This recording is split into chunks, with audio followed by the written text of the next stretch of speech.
Hello YouTube and welcome back to the channel here today. Today we're here for Musume Season 2. We're moving on. Some new stuff here from the Horse Girls. Yeah, excited to be here. It's actually currently New Year's Day and it's hot. You're going to see me sweating. It's unfortunate, but it is what it is. And yeah, we're going to bring in the new year with some Horse Girls. And yeah, some new stuff. Season 2. It's going to take on... You'd imagine some new characters, new scenarios, moving away from Silent Suzuka and Special Week and onto something else. Sounds exciting to me anyway. YouTube comments, as always, and then I might have a little bit of a look at some production changes. We're moving over from, I believe it was PA Works, over to Studio Kai, so I just wanted to have a little bit of a look there, and again, proof will be in the pudding once I actually watch the thing as well, how the production has changed, how it looks different. But yeah, we'll give that a little bit of attention as well. Starting off here, we have a couple of comments from Waffy. I did have a good rest. Once again, thank you for waiting that 1 week. I appreciated it. So yes, this OVA covered B&W, who again with this trio that dominated races for a time, winning ticket herself has some importance to the game. We say here the main story as chapter 3 is all about helping her realize her dream of winning the derby, as was shown here. Funnily enough, the game actually hadn't come out by this point, so there was a bit of a design change between what people know from the game as winning tickets design versus what we were shown in the OVA. I think I prefer the game one ever so slightly, but again, it's the one after the revisions if I'm getting the timing right here. And yes, my a scary horse from last week, Agnes Tachyon, had that scene with Scarlet, the hug, which I didn't really enjoy very much. That's got some relevance. Again, there's a familial connection there. Scarlet is Tachyon's daughter, so mad scientist father, Agnes Tachyon, makes perfect sense to me. It feels like a lot of these horses, and I'll skip here to some of the Air Shakur stuff there as well. It seems like there's a lot more stuff later on that happens with them, or in the game. People have some relevance, or relevance. People have some reverence for them, which again, I didn't get from their small interactions here, put it that way. So towards the end of the last episode as well, we had the infamous 12 billion yen incident, where Gold Ship was the favorite to win, and massive bets were put on Gold Ship, of course. But then Gold Ship fucked everything up, jumped on the gate, very delayed start, lost people a lot of money. 12 billion yen to be specific. Also, again, we see it in Jeremiro's profile picture there as well. That's clearly a Michael Jackson reference. I was being thick. I don't know how I didn't see that. This also could have been inspired by, apparently there was a moonwalking incident as well. I don't know. There's lots of horse lore, forbidden, secret, ancient horse lore. And yeah, this example here with Air Shakur, who was named after Tupac Shakur, I think, as well, which is another funny little musical reference there as well. The tattoos aren't on her design in the game, I don't believe, which they were very striking when I saw them. It's not something you generally seem to, you know, expect to see in these kind of gacha games. As you say here, Japan is very particular about tattoos, we know that. So again, they go away once, you know, she's adapted into the game proper. Interesting lore, of course. Moving on here to Jeremiro, Team Narita was their favorite relay team, TM Opera O, their GOAT, as well as Agnes Tachyon, aura farming like crazy.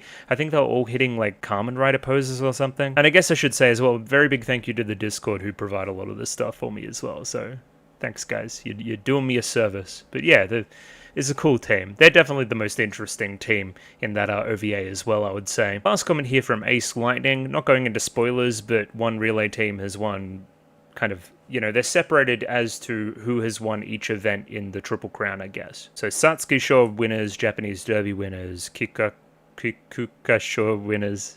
I can speak sometimes. Again, I'm not even going to pay too much attention and try to figure things out there. I'm going to let things happen naturally. There could be spoilers in there, all that other kind of jazz. Once again, this is just the show finding its footing a little bit more. A movie style would probably be better for this kind of stuff and this kind of focus. Having 3 separate episodes is just a little bit odd. It feels a little bit ancillary. It was very funny, but you know, it's probably no one's favorite part of Musume. I don't really get this. We feel like Narita Bryan was done dirty. I don't know. She seemed pretty good to me. Again, from my limited experience with the IP, she came out okay, I think. Towards the end, of course, we have the Osaka High as well. This is what we were talking about before with the Gold Ship 12 billion yen incident. Gold City was one of my favorites as well. Won't get to see much of her until Cinderella Grey. That's like 2 seasons away. I can't do that. Anyway, she's one of my favorites, so keen to see her again when and if that happens. More lore, down with Scarlet, the injury to her eye is because she's the only member of Speaker not to win one of the classics. So, therefore, again, she wouldn't fit into this stuff up here. She wouldn't fit into one of these categories. We need to come up with a reason as to why she isn't racing. Makes sense? Makes sense. Agnes Tachyon. I will come to love at a certain point, where she will reappear in a movie. Very cool. And yeah, this last one here, I read it, so I might as well read it now as well. As for Teo, I'll abstain from answering anything or highlighting anything since her and Major and McQueen are the main characters of Season 2. I didn't know that, and now I know that, which is a little bit sad, but that's okay. I guess, again, if I go over here and I look at, you know, this, like they're clearly these two on the front cover. They're probably pretty important. I guess while we're here as well, Studio Kai, everybody. Hello, Studio Kai. Not much experience here. They've done a few little seasonal things as of late. If we pop over here to newest. What is one of these things? Yeah, I seem to remember this. It was very recent. Not much else that I have any huge opinions on. Captain Tsubasa is interesting. It's at least sports adjacent. Obviously doing Season 3 here as well. The one I wanted to highlight, which is the only other show here that I've seen, is Super Cub. Super Cub's super cool. It's, I don't know, again, how many people have seen it here, but it's super slow. It is like the slowest of slow Iyashike slice of lifey things. So it was well produced enough, and I thought that it was interesting just in how bold it is. It is... like, nothing really happens in that show in a kind of a cool way. Also, again, I know the Mal ratings aren't the be-all, end-all, but 8.3 is pretty damn high. Have some kind of expectations here a little bit. Popping over here to ANN, not much else to see. Same old director, pretty similar old staffing. I tried to look up some of the history here for Studio Kai as well, but couldn't really see all that much. Relatively new studio is, I guess, what we would say. Oh, I know Gonzo. Gonzo transferred some of its anime production, IP, and rights management to the studio. And yeah, they're still kicking around, of course. I don't know, interesting. I hadn't really heard about them before. Which, again, it's kind of my job, at least a little bit, to know some stuff about this. So if I haven't heard about somebody, then it's a little bit of a rarity. Either way, keen to jump in here. Again, the expectations would be now to expect to see Teo and McQueen. They were already pretty interesting characters. I don't know if they particularly had much to do with each other. A little bit touch. I believe they, like, when McQueen is introduced, it's through Teo from memory. I'll go back and check, I guess. Other than that, they kind of pair off a little bit more. We have Simboli Rudolph over with Teo, and we have, you know, McQueen with Goldship. So, hey, if McQueen's in this thing, then we're going to see more Goldship. That's exciting. I like Goldship. Either way, we'll jump in now. Just thank you the patrons first and foremost. If you want to be that 1 week ahead, it's linked in the description below. My Patreon, $6 a month is all you need there to see next week's now. If you're really, really excited about episodes 3 and 4 of Season 2. That, as well as Mushi-Shi and as well as Princess Tutu. Getting into some really interesting stuff in Tutu now as well. It's a good show. So yeah, it's there for you if you want to peruse. Either way, a very big thank you to Sean, Ace Lightning, AJ, Akomancer, Bananarama Hamadama-sama, BD422, Patero, Brennan M. Gibbons, Brett Jones, Bryce Peak, Capella, Chobaribi, Copley, Cure Dynamic, Dakota, Dapper Dwarf, Diark Lord, Ed, Fancy Question Mark, Fluffy, Fried Rice, Fruit, Gloriana Tenebrae, Glyke, Hans Peter, Ika, Yaku Yavanen, Jacob R, Jeff Solis, Joran, Kasogtha, Clem, Lick H, Lou, Lupe Farugia, Mickey Babbers, Miru, Mistake El Chen, Molly Weinberger, Mr. Maniacs, Nature Without Man, Noah, Panic, Pencil Shop 333, Pike, Ron Led B&K, St. Lily, Sal, Sam1373, SGM Jarnus, Skeleton, Tentacle Member, Waifu Overdose, Without a Net, Ren, Jambi Boo, Binchi, Kelvin, and Vanessa Gonzalez. Thank you very much for giving me money and supporting me. Thank you. I like it. And yeah, nothing else to say. Season 2 inbound, new opening. Very exciting stuff. I'm keen. Let's jump in here. Rightio, everybody. Episode 1 of Season 2 up there, ready to go. 23 minutes and 56 seconds on this one. Sync up accordingly with your own copy. I have the OK Subs version. They went fine last season in the OVAs, so let's keep on going with it. Seems good to me. So yeah, sync up with your copy if you have your copy. If not, there's a picture-in-picture version in the description below. Let's give this thing a 3, 2, 1. Rightio. 3, 2, 1, go.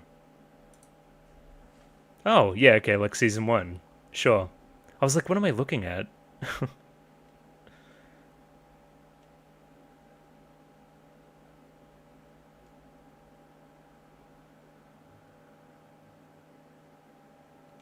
That's sometimes tragic. I like that element of the show.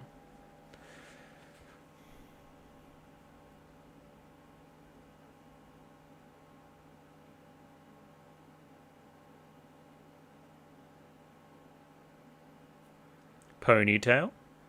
Could be any of them. Tokyo Racecourse. Simboli Rudolph. Ooh, it is hot in here too. That's a new guy. I haven't seen that guy before. Okay, sick. Oh, cute. Okay, great.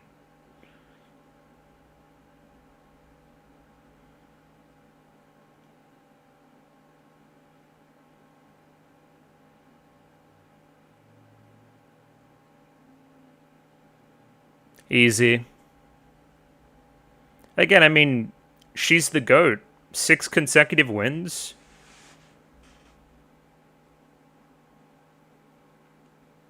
Generational apex. And you want to be just like her.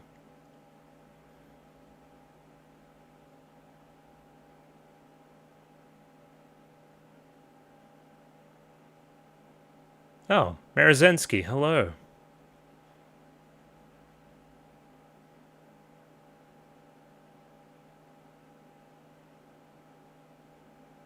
How'd she get in here? Strong and cool.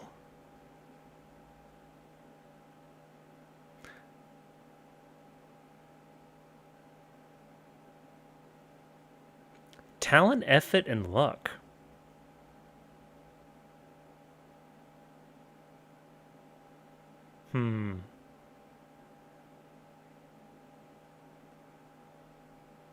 Way ahead of you.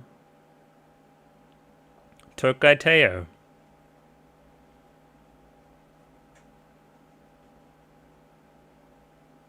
So this is great. A lot of this stuff has already been implied in Season 1, but it's nice to just see it, like, plainly out now. Like, yeah, that's what I thought happened, and... yeah. Exactly correct. Good job, show.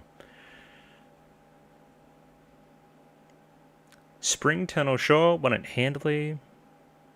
Simboli Rudolph poster. Funny honey.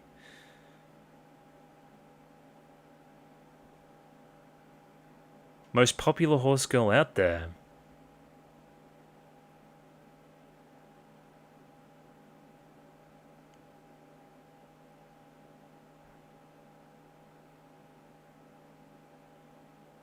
Good old exposition TV report. Love to see it.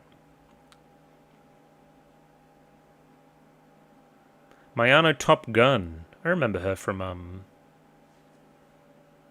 the OVA. She was in that, for sure.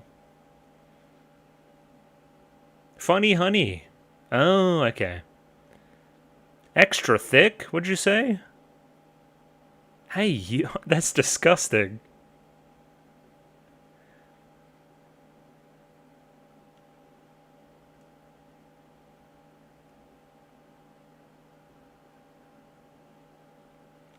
Dude, she's hella popular. This is already pretty different from Season 1, and, like, the fish out of water status of Special Week. Like, we're confident that we already know all this stuff, you know?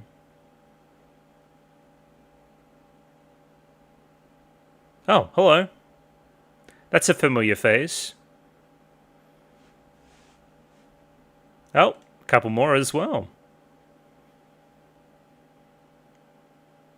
So are we still Team Speaker and all that? Why? Explain. Good morning. Tazana's her name. I knew that.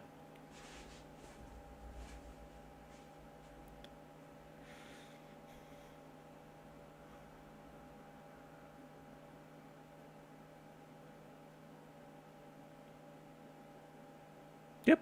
Trainer-san, Team Speaker, all still here. And we're hosting the open campus. Very similar to the OVA. The tag team. Inari 1, Oguri Cap, Tamuma Cross, Super Creek.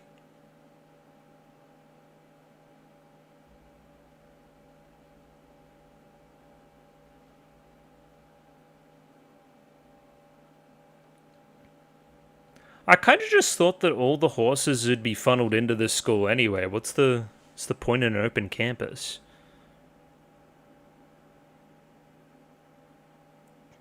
Are there like rival schools even? Big picture questions. Okay, we get to see all our favorites again. More, yep, okay. Stuff that you should already know. Oguri Cap is hungry. Who are these little freaks? They have designs.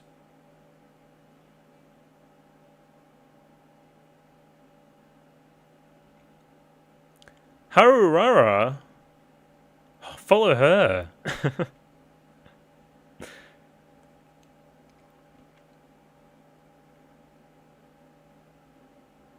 Oh, those are new. What the hell? I didn't read it either. Now, this is very similar to Special Week.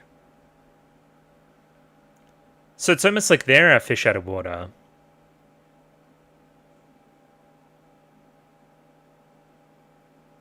That was kind of pretty animation-wise. I seem to remember a very, very similar scene in Season 1 to that.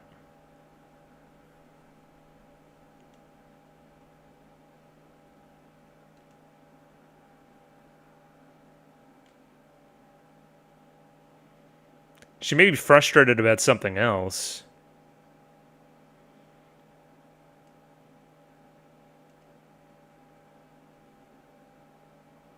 Die fan?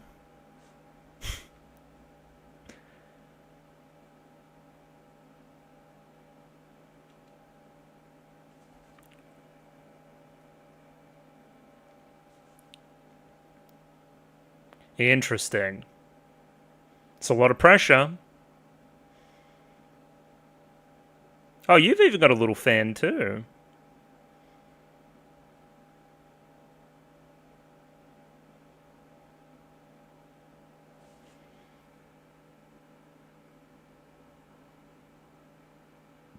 Yeah, this has already come full circle. I was about to say that, show. Shut up.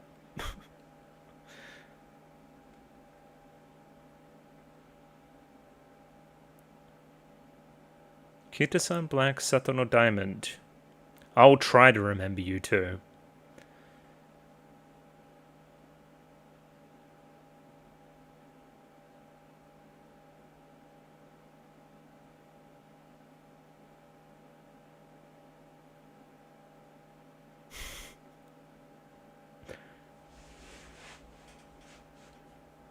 Suzuka's still away.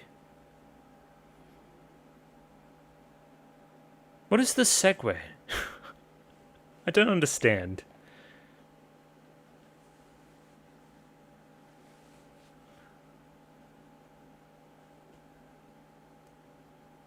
Oh!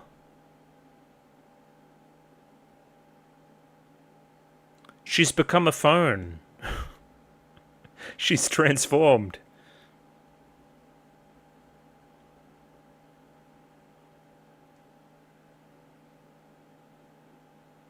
I mean, you're important. You had some moments.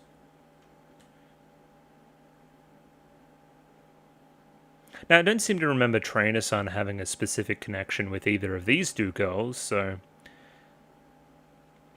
Oh no, he was kind of tied into Suzuka in a way. I wonder what his relevance is here. Or if he's just cameo. Hello, Symboli Rudolph. Oh, she remembers.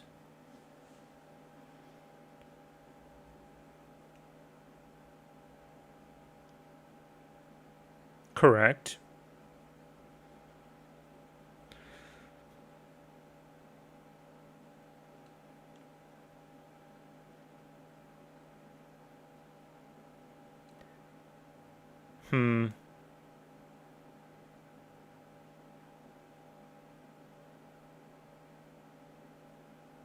Remember those three things.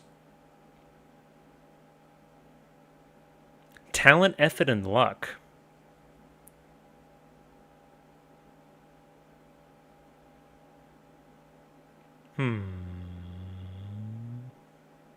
We'll see. We'll see, chat. Doesn't make for a very, good starting point for a season of anime to win straight away.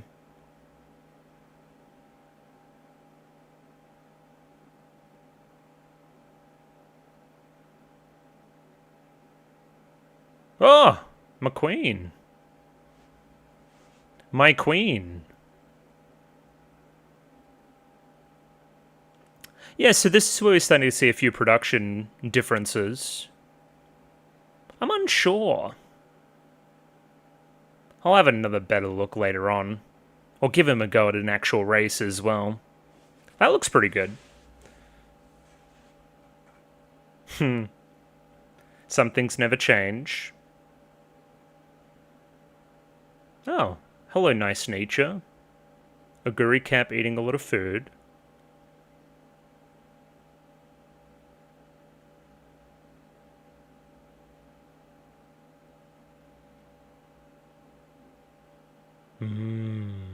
Injury? I didn't have the luck to be involved. Ah, blue. Twin turbo. With the spiky teeth? They got all sorts of freaks in this.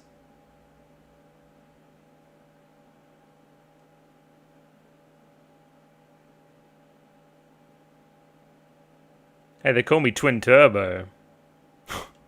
A second plate? Are you kidding me? It's a pretty background. Like the lighting.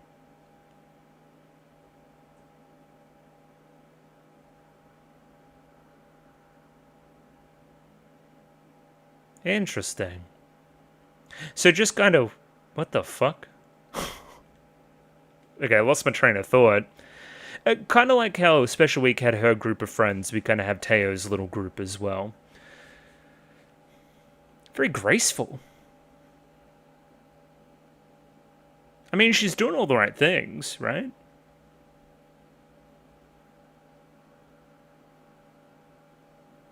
Fresh trim for the derby. Oh, Gold City in the back. Love to see it.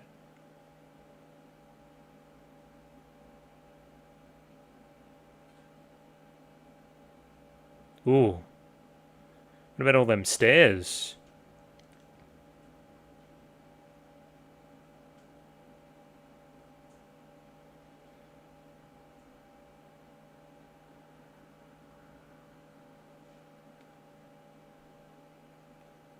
Everyone's hanging out. Making wishes. Praying.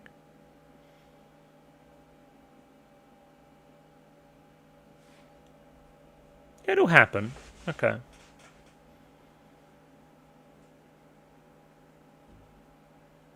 My rival. Settle down.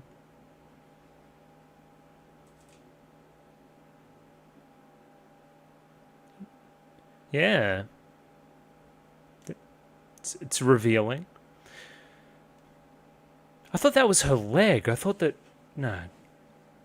Forget what I even thought there. Mayano Top Gun. Instagram? That's good stuff.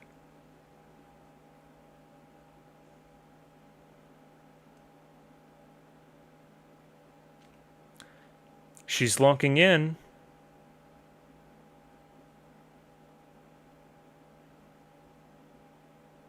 Starting on that same bird's eye shot from the start of the episode as well. Just cementing home that similarity to Symboli Rudolph.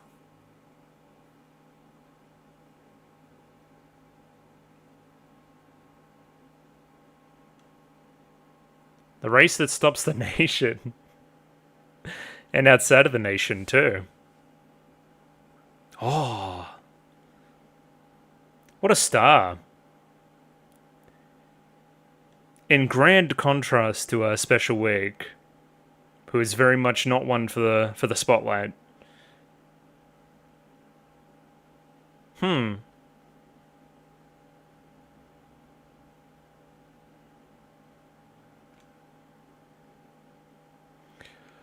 We need luck, right?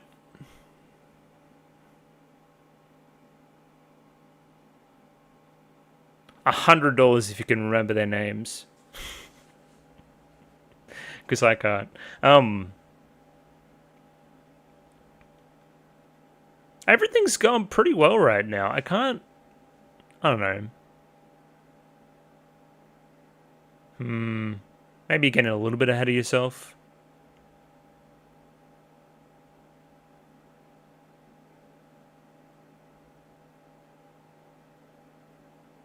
So what is it? Is it injury? What's going to happen here?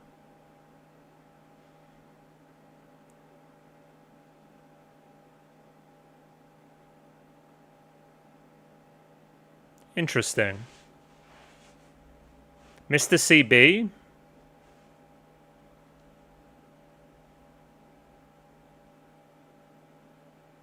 They got a heap of shit going on.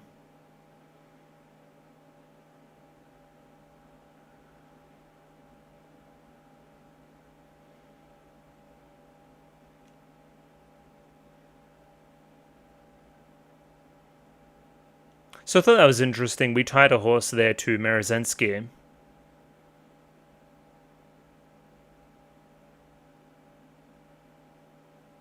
Is that word again?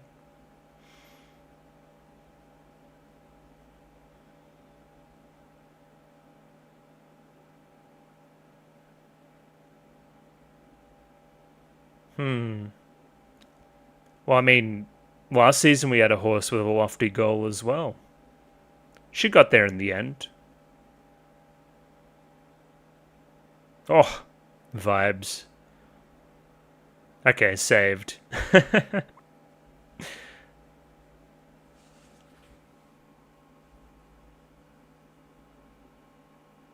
Is her skirt shorter?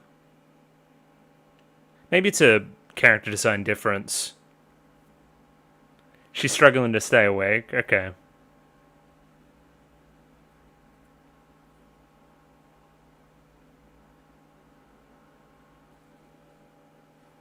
We'll see.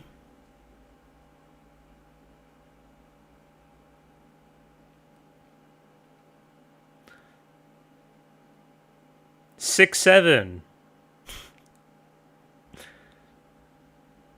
Oh, she's running the perfect race right now.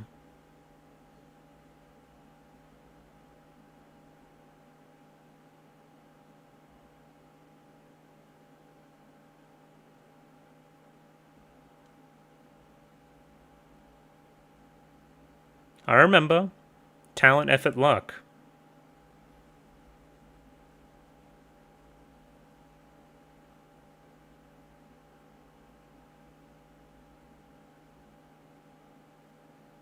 Talent?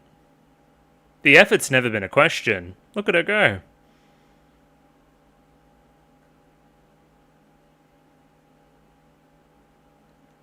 I remember that one.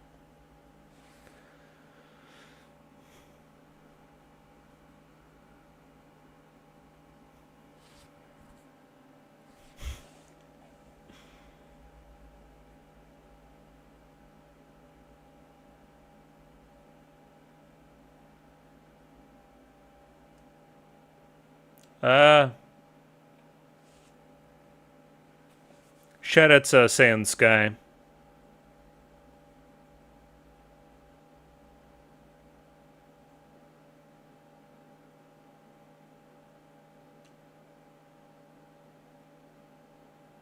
I don't like those shots where we zoom in on a foot. I feel like something's gonna break. Like Suzuka PTSD type stuff. Still doing the Muri. That's good.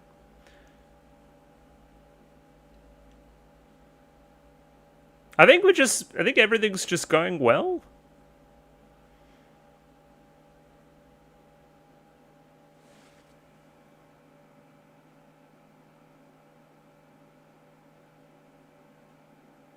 Easy. Easy. Never in doubt. Calm down.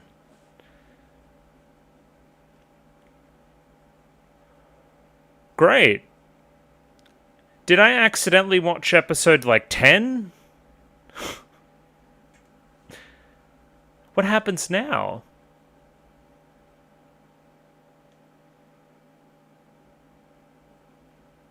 Teiya. Teiya.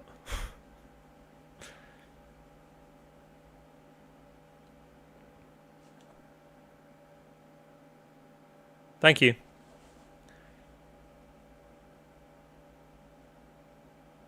Now done. It's got a long way to go.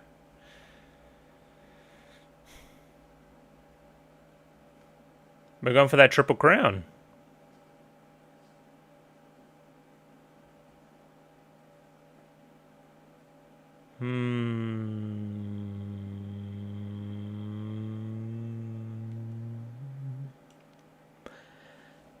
Now I say.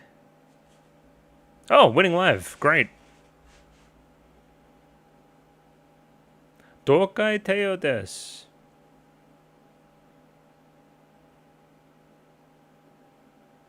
Wait, so did she already win the Triple Crown? Anyway, I'll find out. Oh, look at him go! Hell yeah. This is a bit more like it.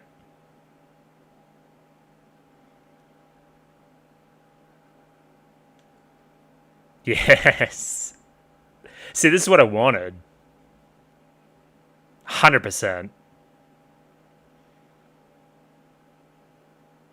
It's fucking awesome. Animation's on point, too.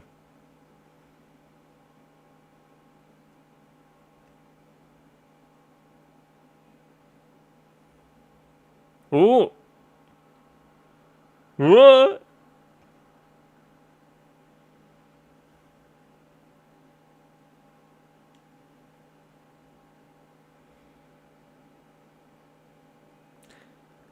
But they still, like, noticed something. Yeah, the whole time I was like, okay, so what are we doing? What's this song kicks ass? It turns out what we're doing is, like, we're presenting a baseline for us then to drop down later. Gotcha. As opposed to Special Week that starts at 0. We're already starting at a high baseline for Teo. In Season 2.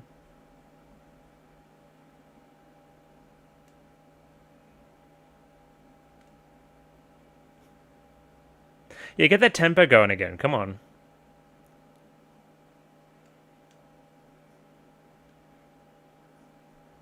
Yeah.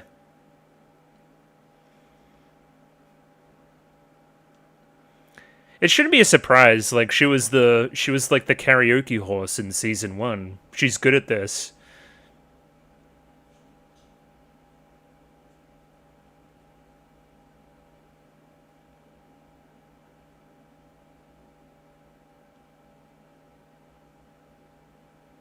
Yeah, kick ass.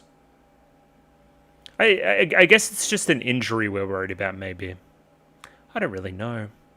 So yeah, that was episode 1. Moving swiftly on to episode 2.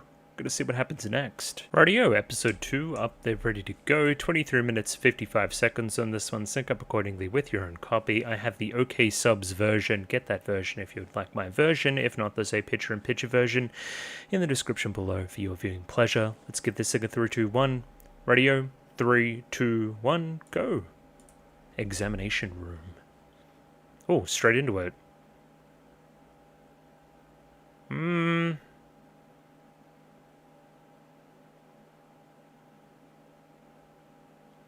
least he's being proactive. Whoa!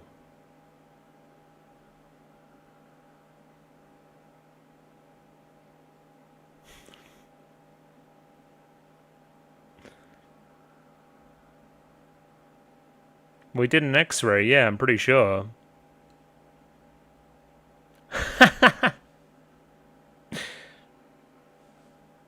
Oh, opening. Great. Oh, hell yeah.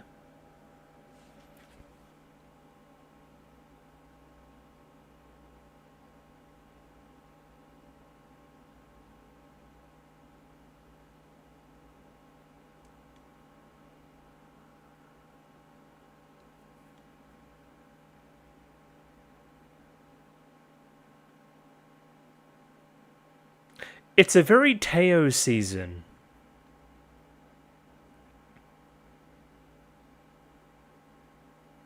What the fuck? Who's that guy? They got guys in this?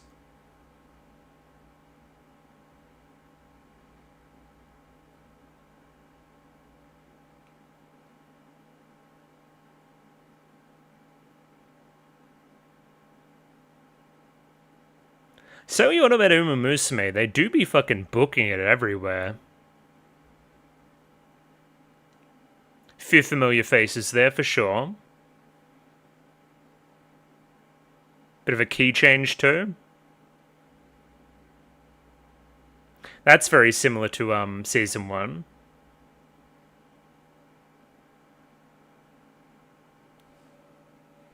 Yeah, but your leg's broken. No.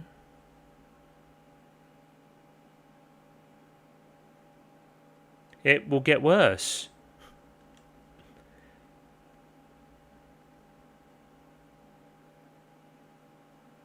This is a terrible idea.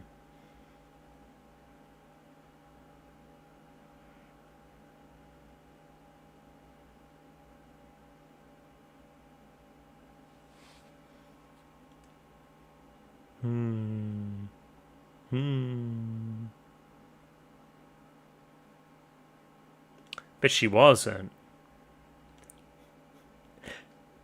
Get her license revoked. Like being a hairdresser license.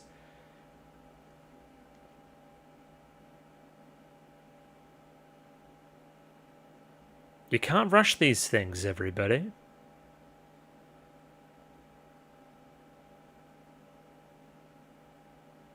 Too quick. It's too quick a turnaround. That's not 6 months.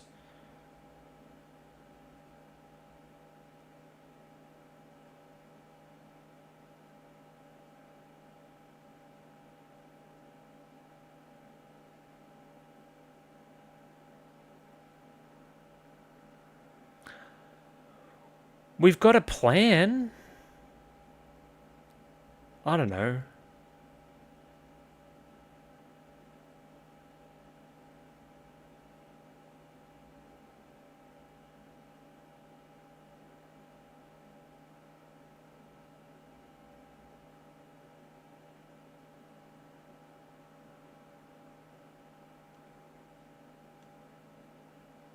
I don't believe you.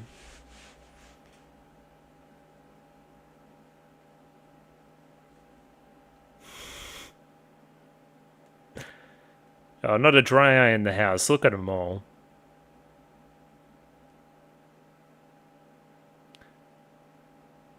Also, yeah, I did go and rewatch. She hasn't got her Triple Crown yet. She's on her way to getting it. Gotcha. I'm just trying to see which order she does the races in and whatever else.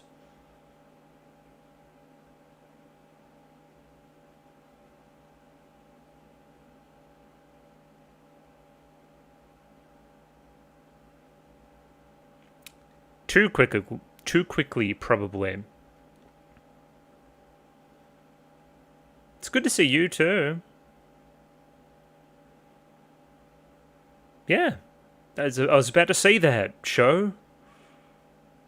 Injured horses unite. Get Suzuka on the phone.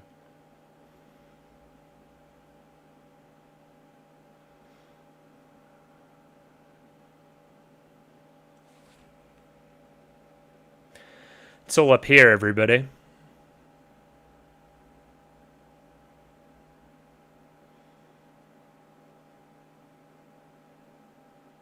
Well, it's great that you're still thinking about tactics. That's good. And like race states.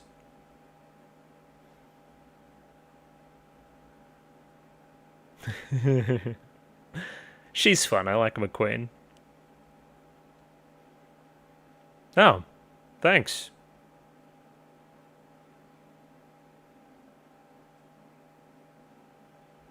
Oh!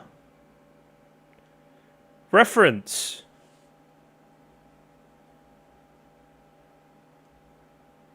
Oh no, it's either a reference in the Japanese or the sub.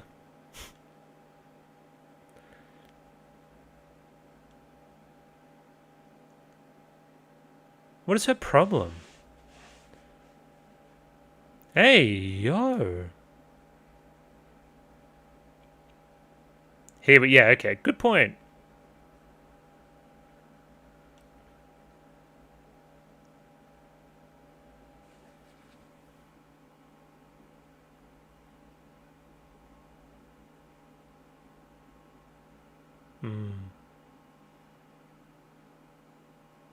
She's got enough carrots. Is the implication that Special Week sent all those carrots?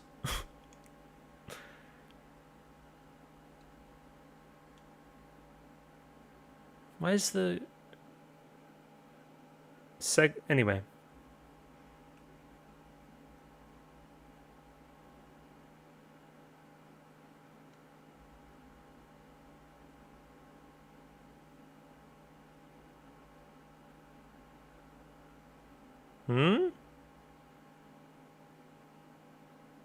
The Data Bible.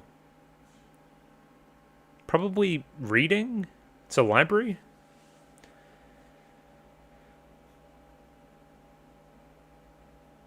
No. Oh my god. Shut up.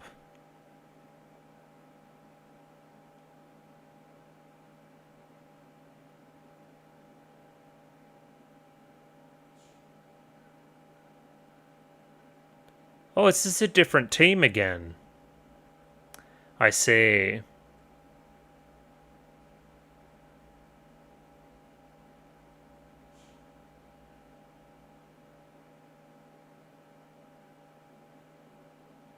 That's a nice nature you have. Yeah, I saw her in the library. She's locked in.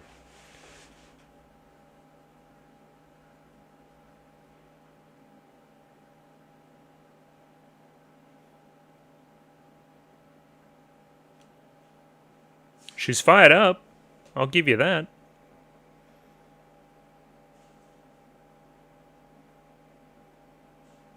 Good old Hobbles.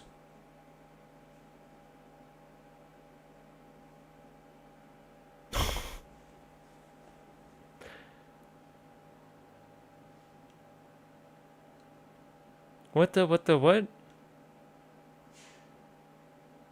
Why do they look so zombified?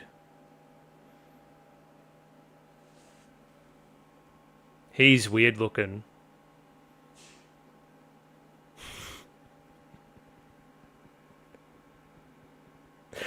That's good stuff.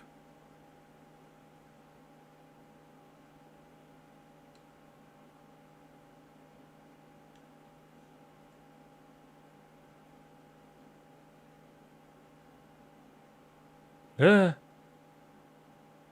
do they all look like that? She lives in some kind of like Resident Evil house.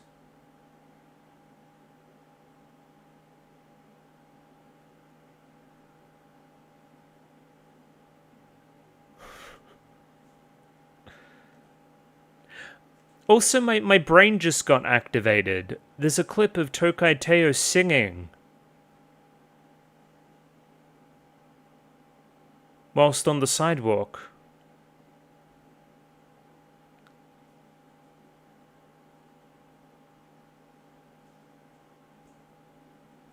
And I don't think she sings that song in the anime.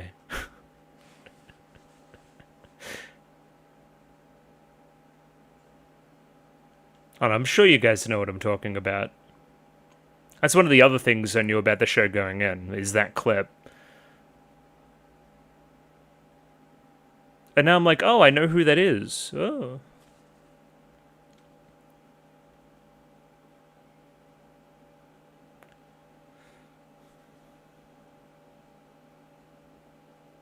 Whoa.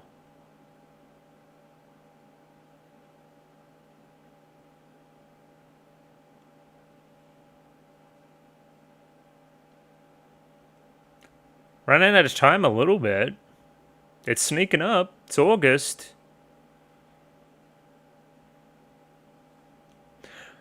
Now remember what she said. Talent?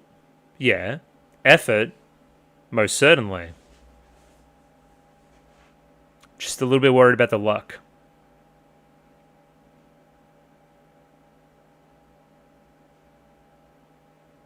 She is locked the fuck in, though.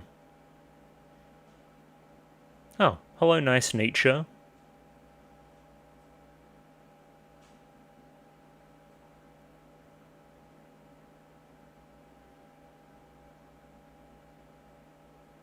Oh, who the fuck are you?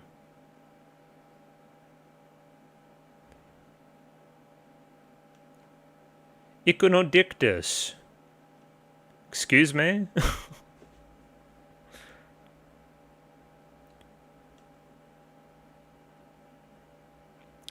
So this is this is that new team. Gotcha.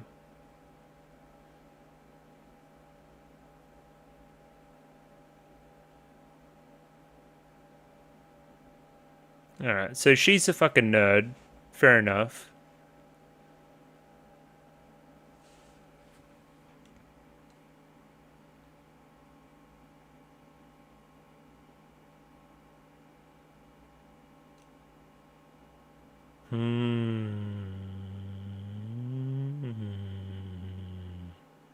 We'll see. We'll probably see this episode.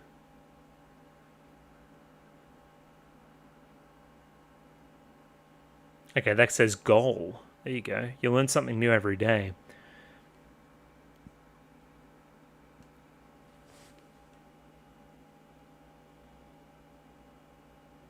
Just steady, don't overdo it.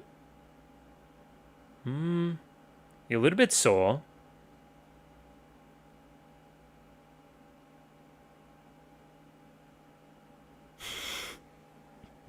You're obsessed with your carrots.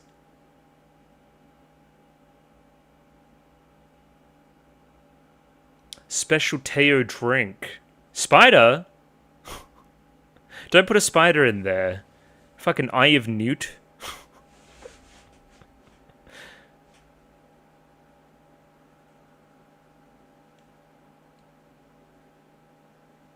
Garlic has benefits, it's just like not worth the taste coefficient. This seems like bad news.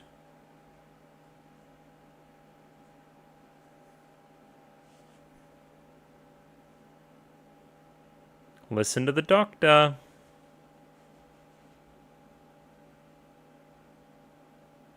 But I get it. I get why she makes this decision.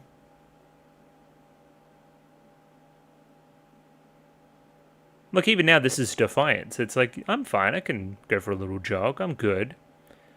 I feel as good as ever. I like the lack of dialogue here, too. Whoa. It's almost like I'm disappointing her by not being there as well, you know? I like the lighting.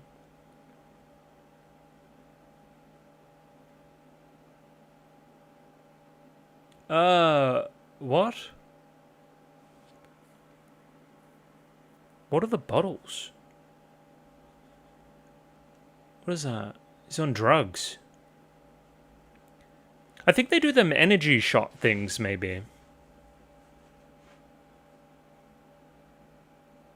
I hope so.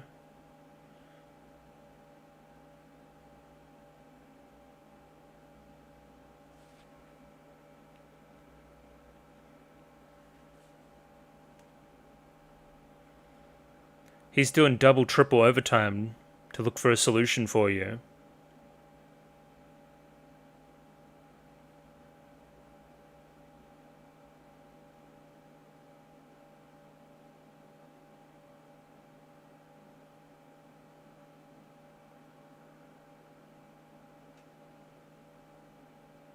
Whoa! This is unexpected. I didn't see this coming.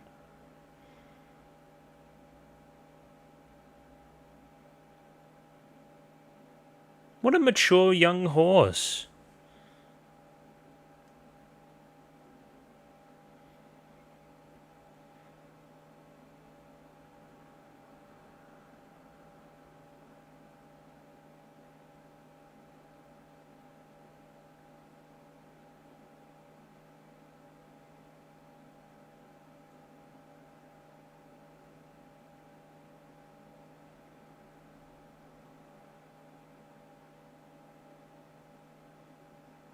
I didn't see this coming at all.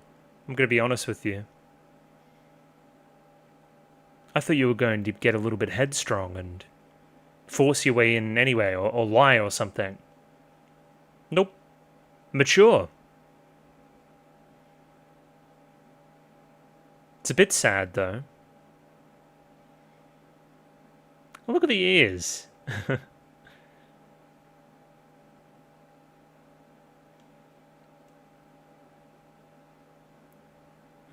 Feel like you're using him. Just a little bit. It is sad, though.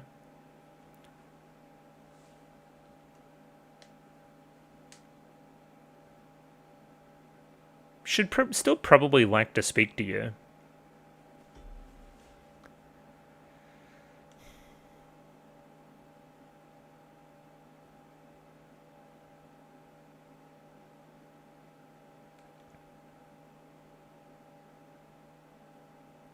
So what happens now?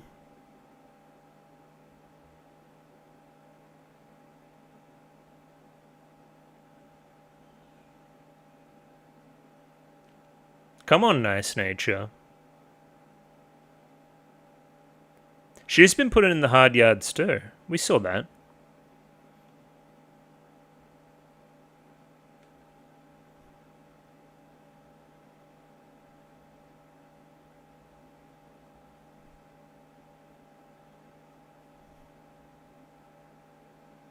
This is a very good scene.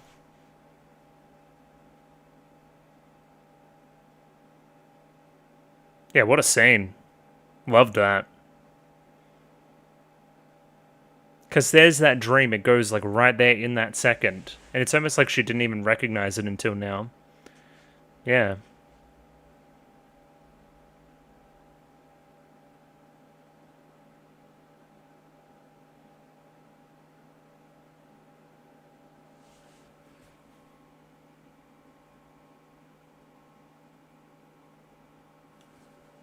She's doing the analysis, like before.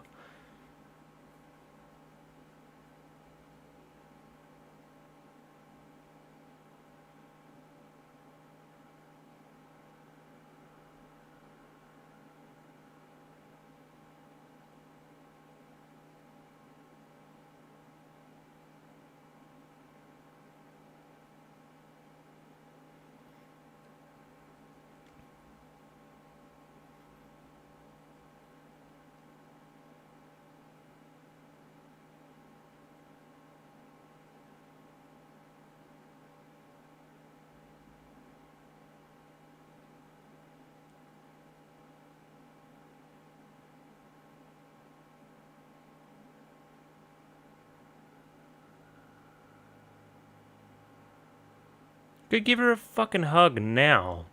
You too. Any of you.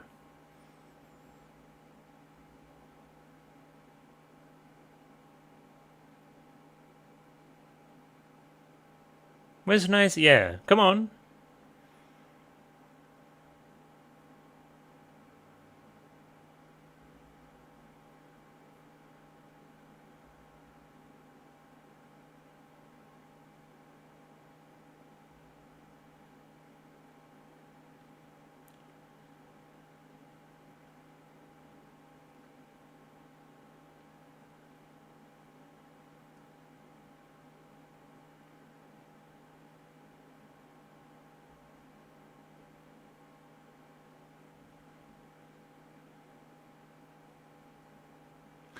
What a sick scene.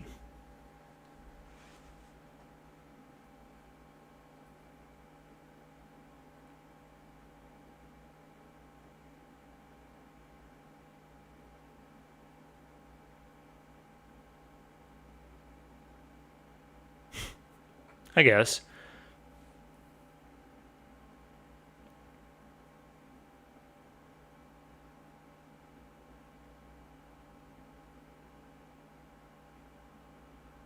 You liar.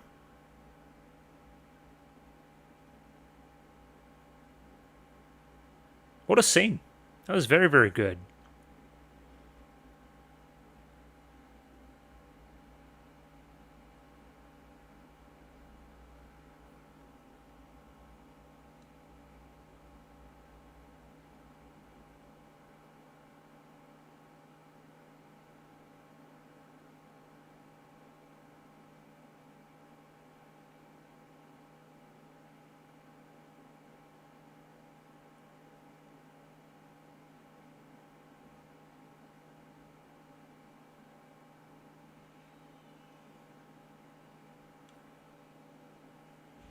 Mature. Correct. I don't know how realistic that is, but go for it.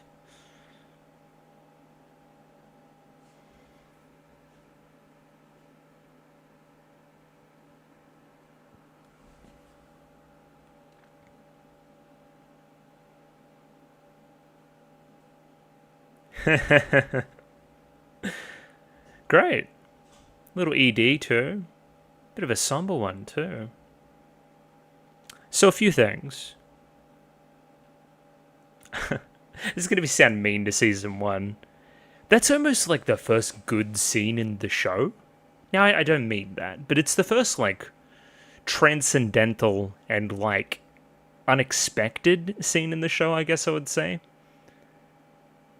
I don't know. I guess the injury to Suzuka as well was really well executed, but, yeah. Very, very, very, very, very good. The episode genuinely surprised me. Like, I thought it was going to go one way, and it just didn't. Teo has also surprised me as a character as well. She's way more mature and almost, like, cerebral than I thought that she was. Committed. You know? But also, like, fulfills her promises as well. Not immature, I guess, was the main thing there.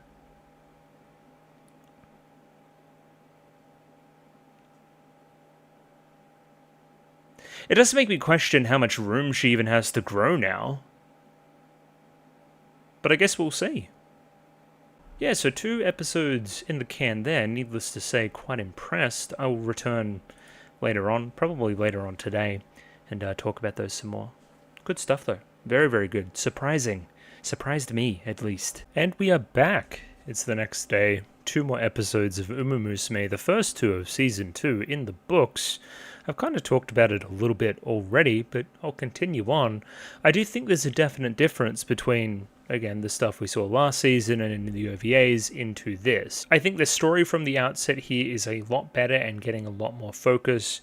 I would say majority of the scenes are pushing the plot forward with Teo, you would say.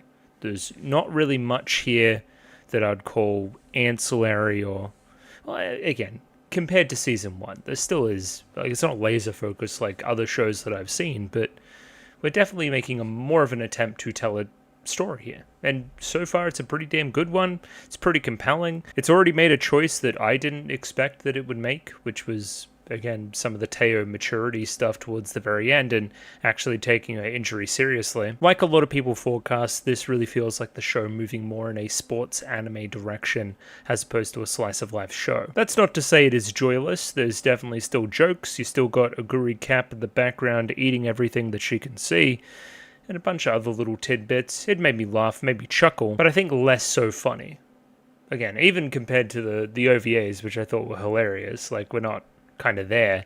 But again, it swings and roundabouts. We're tilting the scale another way. I don't think we've had a dramatic scene quite as good as the ending scene, or towards the climax there of episode 2. I feel like it's a highlight scene for the show, for the property thus far. Just the drama, the moment, the build. I feel like a lot of the early stuff, even in this episode with young Teo and, you know, how much she's been committed to this for a very long time, also just enhances it. Like, it really, you really feel that moment for her, that she's had this dream, she's gotten everything right, she has the talent, she has the effort, and the luck just doesn't quite come through for her. And even by the very end there, like, having some perspective even upon that event, because she's well within her rights to probably be a little bit down in the dumps about how things went, and no, she's straight back onto it, she's straight back into training. I'm still undefeated. Let's try and be as undefeated as for as long as possible. Let's go do that. And again, it even has some enhancement from season 1 as well. We already know that there's a strong relationship established between Simboli Rudolph and Tokai Teo. Like, it works. It just fits perfectly. So yeah, huge kudos. I feel like that's really where we peaked this session. For sure. Taking a step back, production-wise, I don't really notice that much of a difference, if I'm honest. There's a bit different in our character designs and how we move sometimes. I'd say the CG's probably gotten worse, but again, small sample size. I'd say that the 2D stuff has probably gotten better. I probably like the colors better here. I think it's a little bit more of a more consistent production. Other than that, I don't think there's much there to write home about. Music's very similar. Like, aesthetics of the show are pretty, at that similar level, I would say. I did get a little bit confused about what constitutes a triple crown and how much she had done up to that point. No, she still needed that additional race. She was just kind of starting her journey towards the undefeated triple crown, that being Teo. So, just... You got to watch it with your eyes open and read sometimes. That's on me. I apologize. And the other thing I guess I'll mention briefly here is timeline. I know people have said that it just, doesn't matter. And I kind of get what they mean now. But before then, I was a little bit like, what do you mean? What do you mean it doesn't matter? Events still need to follow, chronologically for things to, make sense. I guess more you should see it almost in a visual novel sense, you've chosen a different route, right? So we were on the special week route. Season 1, we followed her story. She was the focus. She was in all these events and all that other kind of stuff. Now we're doing Teo. So, I don't know. My frame of reference is Clannad or something, right? You've chosen Nagisa and now you're doing Tomoyo or something, right? Different things happen which have different results based on which character you chose. Kind of think about it like that. So again, all Special Week and her antics and whatever didn't really happen. But they also kind of did. I don't know, you just kind of got to play it by ear. Because again, Suzuka's still overseas, which is just stop thinking about it. I think that's where I need to land on it. Either way, we'll roll back through here. I'll probably talk more in detail about specific scenes that I really, really like, as opposed to the show in broad strokes. We'll see. I was unsure how to feel about this opening scene. Again, very similar to Season 1's, just really selling that concept of Musume and presenting it for a new audience. That's the thing, new audience. This is Season 2. Is it needed? This thing's still on TV, so you could get somebody just randomly watching it. It's quick enough that it doesn't really matter regardless. And it's still funny. It's funny to boot, so I don't know. Probably keep it, I would say. I like this bird's eye view shot of Tokyo Racecourse. We reuse this later on when Tokai Teo's racing. It just helps you to connect both Simboli Rudolph and her journey and what Teo wants to do. It's also just good at setting the scene. We know where we are. We know we're at the races. And we're straight into the action. Good stuff. Here's another thing with timeline as well. Character ages, how old is Simboli Rudolph if she seems to be about the same age now and she's racing, as opposed to Teo, who seems younger? How does aging work as an Uma? Do you age quicker or slower? Or horses don't live for 80 years like humans. Anyway, man, I'm wigging myself out too early here. All it's meant to say is that she's inspired by Simboli Rudolph. I like she gets up on her tippy toes and stuff. She's cute. We cute little kid Teo. It's probably even some more rhyming stuff with kind of the end of episode 2, where she's still watching along and cheering along just like she was back in the day. It's pretty smart. Connective tissue between the two scenes. There's one thing I wanted to query in the reaction. Why is it a photo shoot and then Marozensky's able to just wander over and have a chat? It's no, I'm on the job site. You gotta get out of here. Same thing with Teo when she rolls in here in a second. It's is there any rules? What's going on? See what I mean in general about focus? I'm already talking about mirroring and rhyming and analogs between characters and stuff, and I've only seen 2 episodes, I don't feel like I got to this level that quickly in Season 1. Again, we probably need to do a lot more of the heavy lifting premise-wise as well in showing us how this all worked, so we're lucky enough that we don't need to do as much of that now. Maybe that's a reason why you have more room for plotting like this, but yeah. Anyway, I'll finish my point. You're very much like those 2 other little kids that look up to both you and McQueen. See? Inspiring the next generation is definitely a theme that we got going on here, and definitely something to look for further in the rest of Season 2. Wanted to highlight this line as well from Marozensky. To be like Rudolph-chan, you're going to need talent, effort, and luck. We repeat that a little bit later on, luck being that determining factor that kicks us out, unfortunately. Even a line there, we're going to need you at Tracen Academy specifically. Even tying that into some of the open day stuff that we have later on, like the school feels more important here, I guess. It's like, you know, this is one of the steps on the path to be like me, is this academy, you know. Flash forward now, we're in current day, I guess. Teo's about the same age that she's been in the rest of the show thus far. We look on her little corkboard we got going on here, Symboli Rudolph poster, aim for the undefeated Triple Crown, and most importantly of all, the poster for the honey drink. Looking here, we have some context as well. I imagine, okay, so this is her first crown of the Triple Crown, and then, again, she wins the Japanese Derby as well, and that's when she does a little injury. So again, this would have been Satsuki-sho in the poster here, then she does Japanese Derby, then it's Kikuka-sho. I believe that's how it goes, and Kikuko-sho is the one that she misses, and that's episode 2 stuff. Gotcha. Yeah, again, helps if you read me from the past, then you'll definitely know what's going on. Come on, use your head. Like that scene there, albeit a little bit clunky, obviously, with the TV doing exposition for us. Like, a TV's doing exposition for us. I feel like that's just not present in Season 1 in the same way, I guess. Also some more nice details in the background here.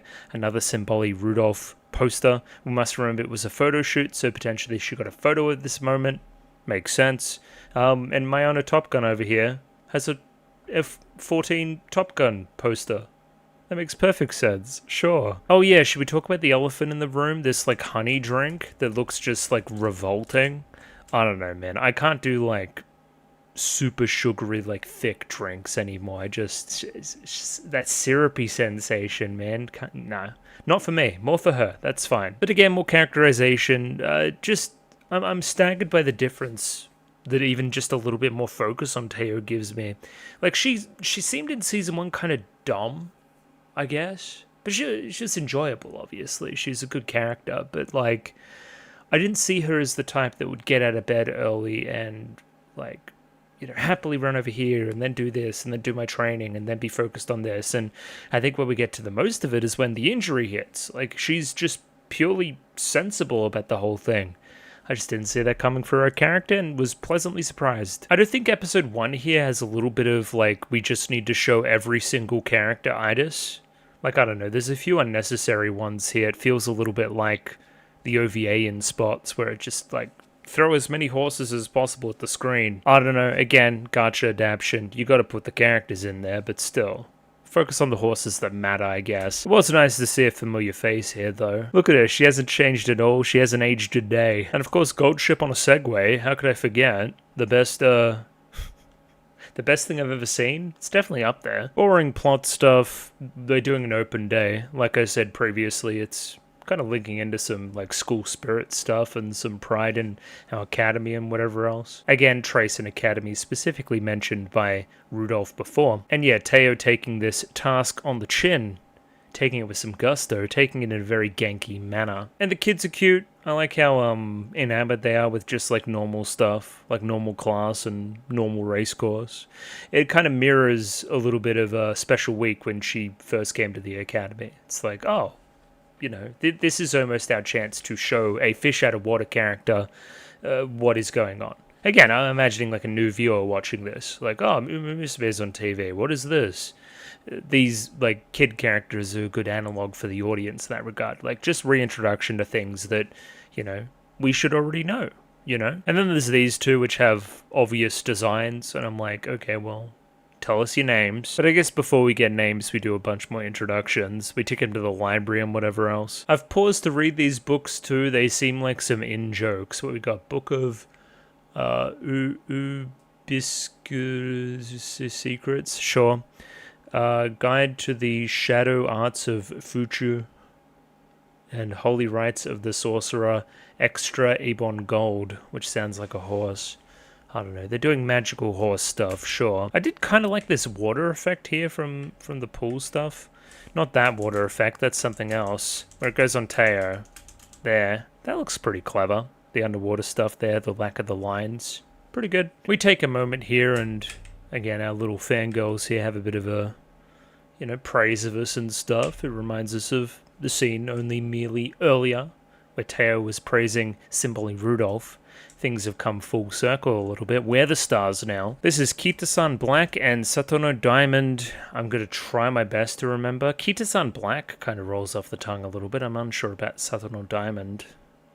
I don't know. I'll try to commit them to memory. I guess I should give McQueen some mention as well, because the show definitely is doing it. She's just come off from winning the Tenosho.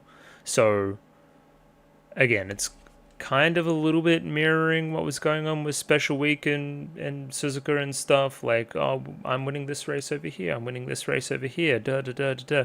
Like, it's less that we're both competing in the Triple Crown per se, but we've both had a successful run as of late as members of Team Speaker. Maybe their paths will cross more as the anime progresses. You'd think so. Point being, like, McQueen's on the poster. So, like, she's got to have a lot more going on, you'd think. Brief meeting here with Suzuka. We did something really smart with her next episode where she shows up to kind of console Teo about the injury and consult with her and stuff. Just made sense. Again, your whole thing was dealing with an injury. It was a huge, like, 5-episode arc almost, you know? And yeah, pretty obvious stuff here. All we're meaning to do here is build up something. So again, pretty basic writing concept. If you start a character like up here, they need to go down here and come back up out of there to make things interesting. It's why we call it like a story arc, you know? Or if a character starts down here, then they need to go up here, and then maybe down here, and then maybe up here again.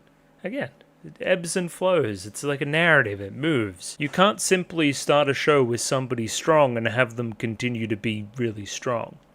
So again, that's what I was looking for most of the way through this episode. I'm like, what's going to give here? Seems like Teo's just on top of the world. And yeah, you see it towards the very end. It's that injury, of course. Now again, I just assumed things about Teo's character. I was like, oh, you know, she'll be a little bit too, I don't know, quick with it and too eager and not pause enough and just want to go out and be her best and try her hardest and all these other things and forget about, you know, actual realistic factors.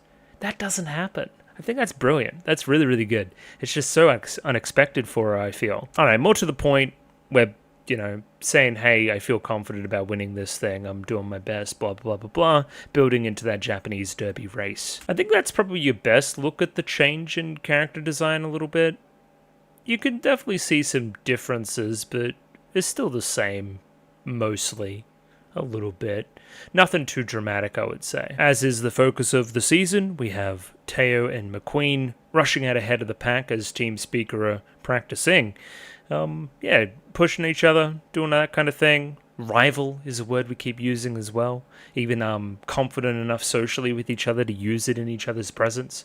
Like, you're my rival, I'm your rival, like that kind of stuff. I guess in a lot of ways I'm happy it isn't just a straight up retelling of the same thing that happened with Special Week and Suzuka. Like, they're already on good terms of seeing each other as rivals and racing for each other and all that other kind of stuff before, again, the Suzuka Special Week stuff gets a bit weird there. Also, again, in contrast, we have two characters here that are very switched on, as opposed to Special Week, which was a newcomer, which was, you know, a fish out of water, you know. I did like seeing this, just Special Week and Sound Sky and Grass Wonder and them just still chilling, having a day. She's still eating a lot. We love to see it. So I guess what it does here as well is lets us know that kind of Teo had her own group of friends that she would eat lunch with, kind of that was separate to Speaker, that we're now seeing in this adaptation, right? We're seeing in season 2.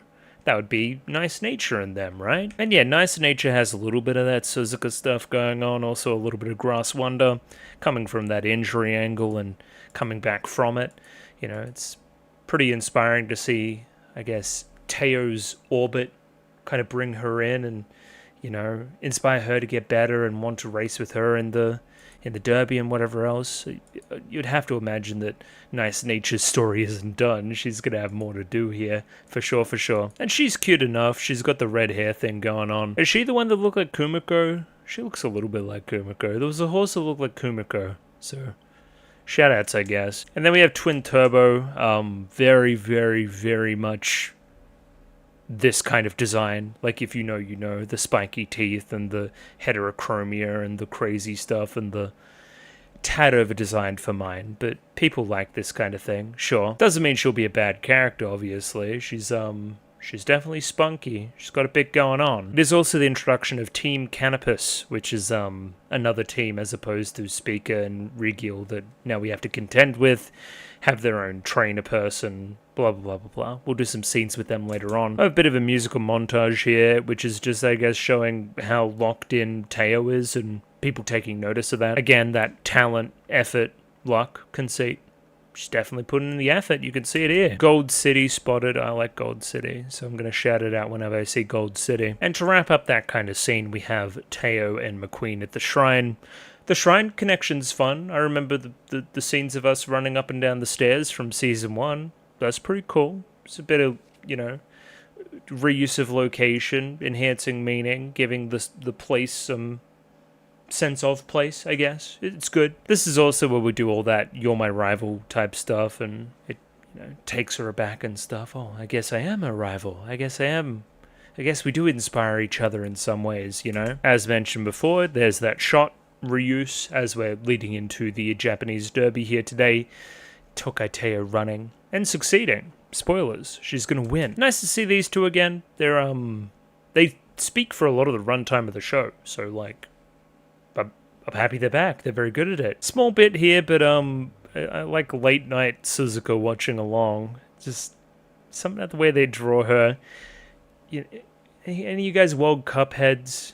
It's kind of World Cup vibes a little bit. Always these, you know, early morning games that you're just like struggling to stay awake and watch. I think I said this yesterday as well, but Teo, in huge contrast to Special Week, loves the stage, loves the crowd, loves the performance. We even saw that in season 1 with the whole kind of karaoke thing she had going on. It's nice to see that pay off here. She's definitely a lot more confident than a Special Week was, per se. She's a goddamn star, look at her. A small thing we set up here as well is that Teo was already kind of unlucky with the barrier that she was drawn, gate that she was drawn, something like that. She's coming out of 8. I don't know the, you know, reasons why, but that's unlucky apparently. So like, I don't know, she overcame some adversity even within this race to win in such a dominant manner. She really was the real deal. Like, she probably would have won the Kikukusho if she was allowed to race, you know. Well, I like her. I like the colors a lot. This is Riontel. She's in this race and the next race. I don't think she does much in either of them, but she's here. We'll give her that. And again, liking her design. Maybe a Regiel somebody, maybe, because Marozensky seems to be into it. I don't know who the hell Mr. CB is, but again, it can't be a comfortable outfit to race in. What are you doing? No, this is Cedar Blade. This is Mr. CB over here in the crowd watching along, as we can see on the hat. And we're off and racing. As we can see here, I feel like the CG is a little bit blockier in general. They just get a little bit thick in the limbs for mine. Doesn't look quite as smooth as it could. Looks a lot like the game even from that angle a little bit. I don't know. It's still room for improvement there, I think. But that's a cool shot. I like how we kind of go from the CG there, like straight into some of the 2D stuff, like CG, 2D. That's a pretty cool blend. Nice stuff. We go back to that classic line from season 1 as well, that the Japanese derby does come up to luck a little bit, which is interesting how we're playing that, considering that, again, she does do that injury technically here. Like, she hurts herself during this race, but she also wins, and she drew a poor barrier and blah, blah. There's lucky and unlucky elements going on here during this race, right? And sorry, I feel like I'm talking about Special Week a lot, but, like, seeing her change over to side character is kind of really endearing. I don't know, I can't think of another show that's done that we've just taken, like, another character on that is now the main character, and the main character, or the previous main character, is now just someone we just get special comments from sometimes. I don't know, can you guys think of any examples? It's a bit of a weird feeling. It's right here at this moment. Whenever you see a zoom in on a foot like this, like, ready? She's about to go. Right there. You always know that there's some trouble. Like, we don't do this for no reason, you know. But I mean, she wins in a canter. She, you know, her foot isn't compromised, at least in the short term, and she powers to victory. Very well done, Teo. 2 of the Triple Crown achieved. Oh, you know what else was cool? Somebody on my Discord visited the races in Japan, And a lot of their, like, branding stuff here is extremely similar. Like, this is lifted from, like, real events almost. Like, very similar to what you'll see IRL. I just thought that was neat. It's a good bit of, authenticity for it, I think. Which, again, the show's already been very good at that. It's not surprising that they continue on that streak, but it still is appreciated. Oh, yeah, look at this person's hair. I missed this bit, too. You fucked their shit up. Oh, hell no. And yeah, I mean, like, Teo's a star. I guess that's what I really want to emphasize here. Like, she's starting in such a high place here. She is think about your favorite sport. She is the wonder kid. She is undefeated. She is just, like, the best. She's top prospect, basically. And everybody loves her. And then things happen. Because things have to happen, because a plot has to happen. You know, like, you can't just stay there. That's not a good story. This whole time I just had this, like, sinking feeling. I'm like, what's going to give? What's going to give?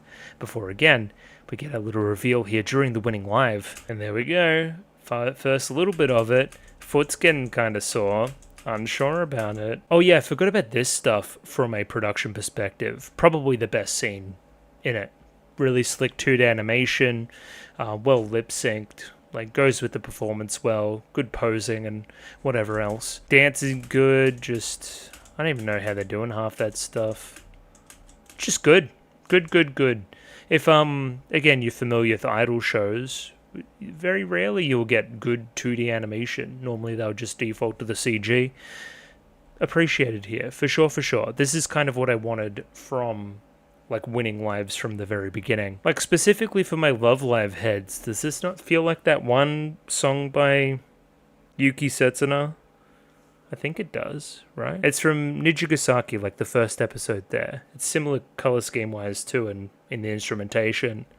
It's a good place to be in, good areas, for sure. Not much on the lyrics, they're, you know, pretty straightforward to how she's actually feeling at this point. Just on top of the world, basically. That's baller, though. Look at that title card, man. So sick. And I mean, plot pertinent stuff, like both Trainer-san and Simboli Rudolph notice that she's injured, that she's not weight-bearing on that leg the way she should. Because they're experts, they've seen it all, you know? And yeah, it all happens very quickly. Straight into episode 2, straight into the doctor's office, straight into our diagnosis. Fractured leg, you're not going to be able to race till next spring, which puts her out of action for the upcoming Kikuka Show, which rolls right off the tongue as always. Wanted to pause here, funny face, good stuff. It also maybe, like, get a gif for that too, that's good stuff. Oh yeah, forgot we have an opening. Sure. I think I said it was a very Teo opening. It's very spunky, very brassy, which we love to see. Fit her personality quite well is how I'd describe it. Feels kind of like we're just hitting the formula again, though, a little bit with this opening. Like, it feels very similar to OP1, which is great. OP1's great, so, like, copy it all you want. It's just not differentiating maybe enough. Just meeting everybody, seeing all the characters, even Suzuka in a phone. She's become a phone now. I don't know what's going over here in Team Canopus, but this guy's certainly here. He's our, like, Trainer-san equivalent. Sure. Yeah, a lot more of a focus on Canopus, for sure, as, like, the team. Like, you know, in opening 1 where we have, like, you know, all of Speaker doing their runs, you know, like, Die with Scarlet and Goldship in them. Like, they get the central focus here. Do I smell a team swap coming up? Maybe. We're gonna have to see. Few familiar faces there, of course. Biwa Hayahide there first and foremost. But a couple of others there too. Winning ticket. And I think that's Narita Bryan. Definitely got the thinger going on. And this last sequence with McQueen and Teo running, very similar to the special week. And Suzuka running stuff. I do like their 2 little fans interjecting as well. See, they're adorable enough. There's one for each of them. It's cute. So, this is where I make my mistake. I see this scene, and I see straight out of the doctor's meeting, she's saying, no, I'm running. I'm racing in this race. You can't stop me. All that other kind of stuff. I'm like, whoa. Let's listen to what the doctor has to say. He probably knows what he's talking about. Just because you can't achieve your goal now doesn't mean you should rush and try to do it too quickly and all that other kind of stuff. She listens. She makes she pushes for something that she wants to push for. She wants to race. She gives herself every opportunity to make it. But when she doesn't, and she doesn't get the okay, she pulls herself away. She actually, like, goes through with her promise. Sure, go. That's so crazy to me. I don't know. I just did not see that coming at all. It's also really endearing for Trainer-san, who immediately hits the books to try to help her, right? Okay, let's read up on rehab as much as possible to give her the best chance to accomplish this goal. I don't know, Trainer-san's pretty nice. I like that guy. And again, like how he had that connection with Suzuka last season specifically. Like, again, we're almost like resetting our route. So now you've got that connection with Teo, right? Like, it's almost like we're Trainer-san. He's like the player character, and we've changed our attention to something else. Like, that's kind of what it feels like. It just fits. You just got to play a little bit fast and loose with it. What happens here? Taiwa Scarlet tries to say something and is interrupted by vodka. That's kind of funny. She's just pissed. I don't know. I missed that joke the first time. And we've heard multiple characters say this now. Like, she's very quick out of hospital and very quick to say, no, like, I'll be running again. Like, she's just locked. She's so damn locked in, man. Like, that effort part of the equation there is being, like, exceeded here, you would say. She is giving herself every chance to make it, which is so admirable. Like, you just want to see people like that succeed, which makes the end of the episode so powerful for me. I'm like, I wanted her to win. She deserves to win. She put in the hard yards. Let her win, damn it. That's what I mean by, like now I'm in. Like, there's that investment, and when it does happen, there's going to be that catharsis. Like, we're just following through on all that stuff in such a stronger way than Season 1 IMO. And Season 1 was already good at it, so sure, go for it. Good job, Horse Show. Of course, I think I mentioned it in the reaction as well. Love the Grass Wonder element to this as well. She had a return from injury story as well. Like, she knows. There's meaning and kind of weight behind her words. Looking back now, we do this image training bit. It's clearly set up for the finale, where she image trains herself into the race and, you know, foresees her victory. And I love the framing of it, and I love the switch at the very end. So the framing here is all very positive. It's the same stuff we've been talking about. She is locked in. She's determined. She literally sees this goal that she wants to happen in her head. Like, her body's going to want to make it happen more, you know. She's image training like that. But then the image training, by the very end, takes on this kind of somber turn. You know, it's almost like me seeing the ghost of myself, like, take this opportunity as I myself, my actual self, misses it because of this injury. Like, it just makes things all the more sad because, like, it's the last time that she can almost imagine this even. Winning that perfect Triple Crown, undefeated, all that other kind of stuff. Like, her lifelong dream, basically. I don't know, I just love the flip there for mine of the framing of it. So I'm right here, right? How heavy are the dumbbells you lift, Teo? Like, that's the name of the show, right? Does she say the same thing? Yeah, she definitely says dumbbell nan kilo moteru, which is the name of this show, which is also the manga, with the muscle girls in it.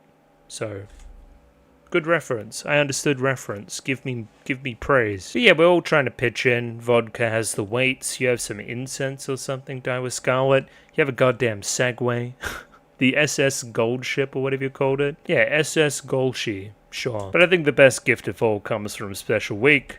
Some alone time to speak with Suzuka on the phone. She has become a phone. And cute, I mean, we did a whole bit about it in Season 1, but Special Week being kind of obsessed with Suzuka, it's still cute. Like, sending all these carrots, 6 boxes worth. Do you want me to send more? It's like, no, I'm fine. She's also got this Homer Simpson type shit. Damn, that's crazy. And the United States of America sheets are a little bit much, but I wouldn't put it past the US. To summarize Suzuka's advice, it kind of is very similar to what Trainer-san had to say, which is, if you rush back, you're going to injure yourself, so don't do that. Which, again, good advice. But the other thing is that, hey, during this recovery time, you can also hone some other skills, which leads Teo to go straight to the library, read up some racing textbooks, get some data, do the theory side of everything, so she's perfect once she comes back.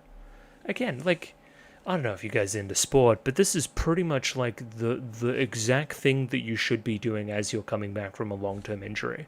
She's nailing it. She's doing everything that she should be doing. Barely see it there, but Nice Nature noticed Teo super locked in, which by proxy inspires her.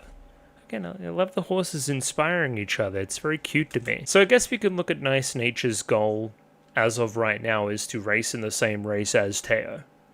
Cool, right? So what we need to do in the short term is you win a bunch of races to get to that Kikuka Sho, which she's locked in on racing in. So, hey, if she's determined to make that race, I'm going to be there too, and I'm going to compete alongside her because of how inspiring she is. Like she's this superstar that does everything right. Like, I want to be like that. I want to be next to her, you know? So it's clearly not here, chat room, but it is somewhere.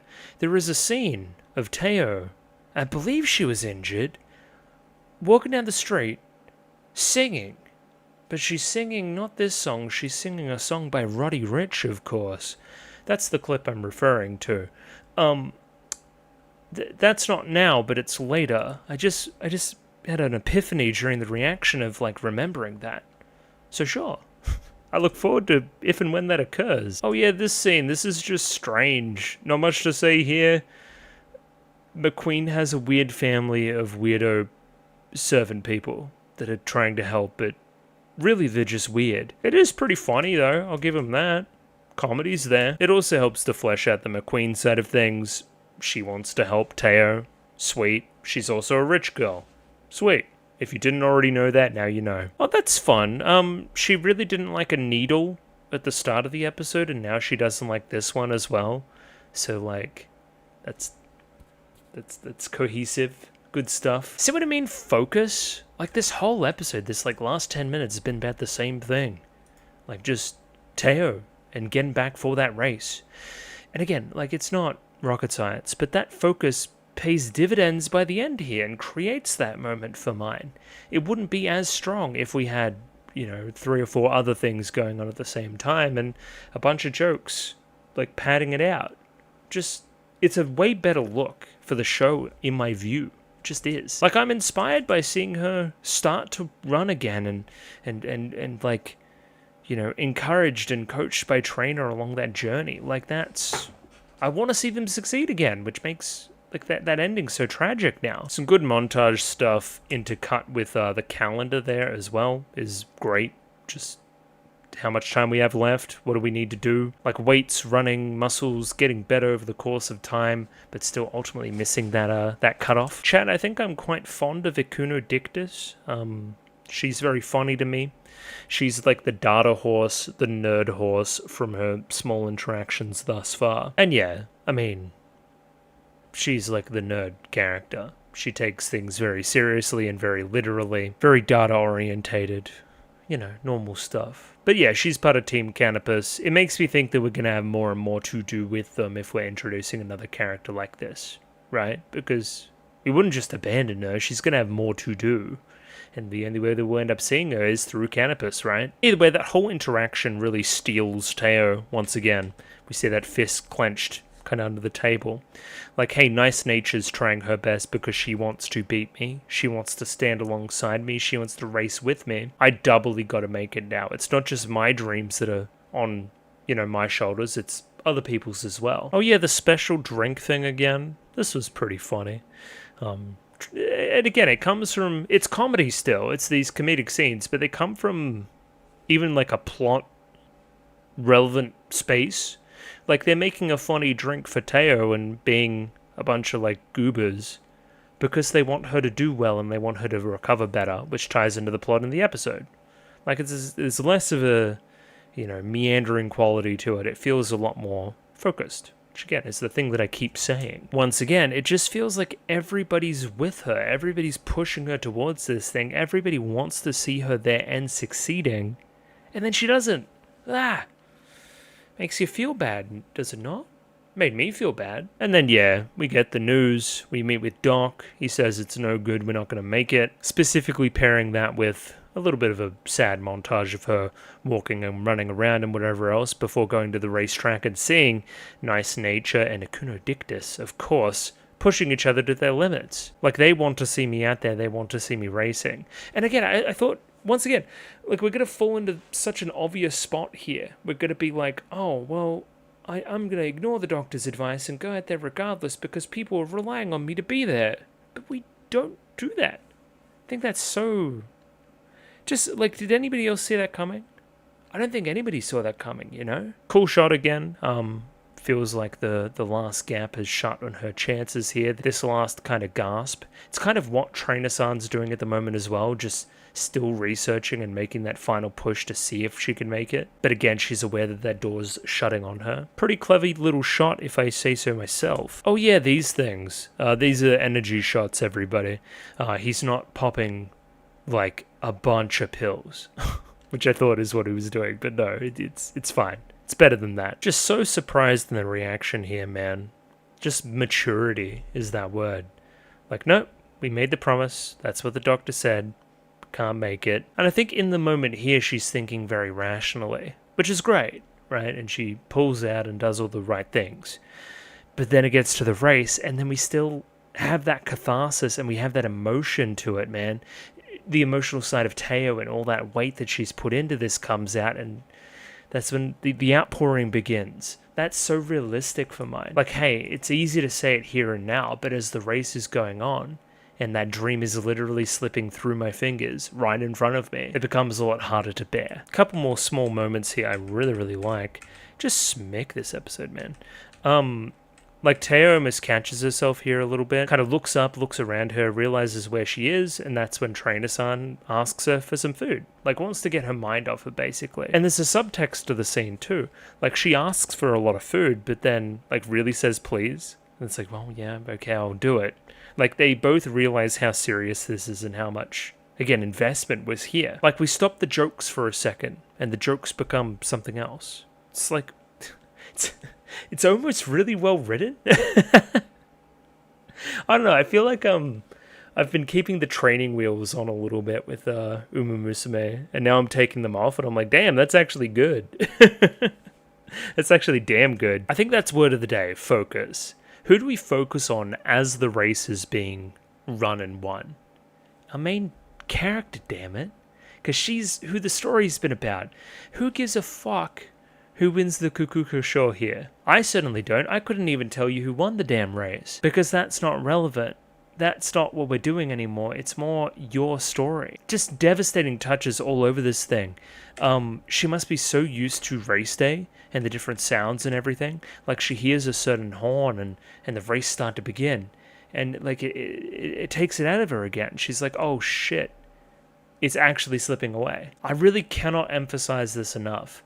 The moment of, like, stepping away from a situation before it happens and saying, yeah, no, I'm good, that's fine.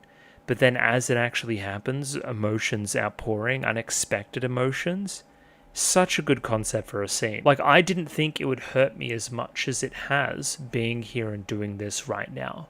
That's goddamn compelling. You know it's compelling too, because in the reaction, I shut the fuck up for a bit. I never do that. And again, it's not just the sounds and everything as well, it's the determination. It's everybody else trying their hardest. Like, look at them, they're all locked in. She just relishes race day so much. Great decision on the audio here to cut out everything else, the outside noise, the cheering and everything, other than the announcement, and a little bit of Teo internal dialogue. We play this quite downbeat, somber track as well. Very, very well done. This is where we do the Teo kind of image trains herself into the race stuff, and it takes on that somber edge as I've talked about. Again, this is what I would do if I was here, but I'm not here. My thing, my dream from the very start of Season 2, out the window in a flash. From something that's completely outside of my control.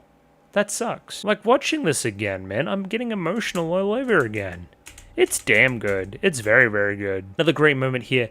Trainer-san holding back, realizing this moment, and then, like, not telling her later on that he witnessed this, that he saw her like this. Another one that really tugs at the heartstrings too. She says Kaicho. She says Prez. Like, she almost feels like she failed Simboli Rudolph in some way. A bit of, like, not being able to match her and match her accomplishments and everything else, you know? Like, even though she doesn't feel that way, obviously, Teo feels like she feels that way.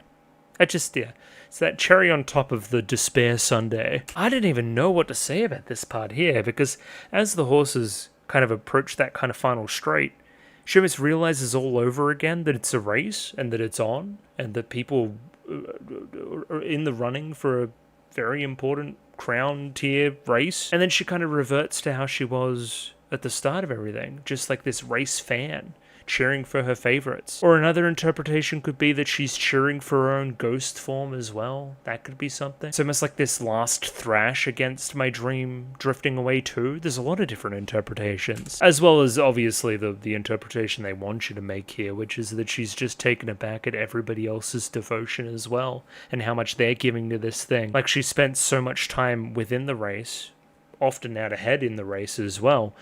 She doesn't really see how hard everybody else is trying behind her. Like, this is that effort part of the equation again, for sure.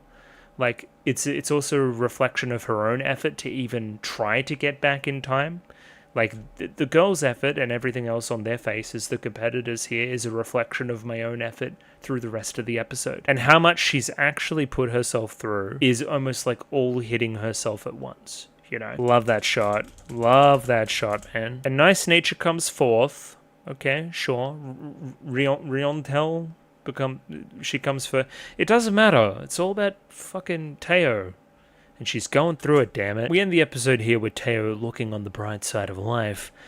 She's still undefeated. She mightn't have done the Triple Crown this year. She missed that final race. But she's still done a lot of the rehab and prep to be able to compete very soon. And again, that last little bit has reminded her of how much she loves competition and loves doing this thing too, man. Like, look at him go. I'm still like a fan. I'm cheering on from the sidelines.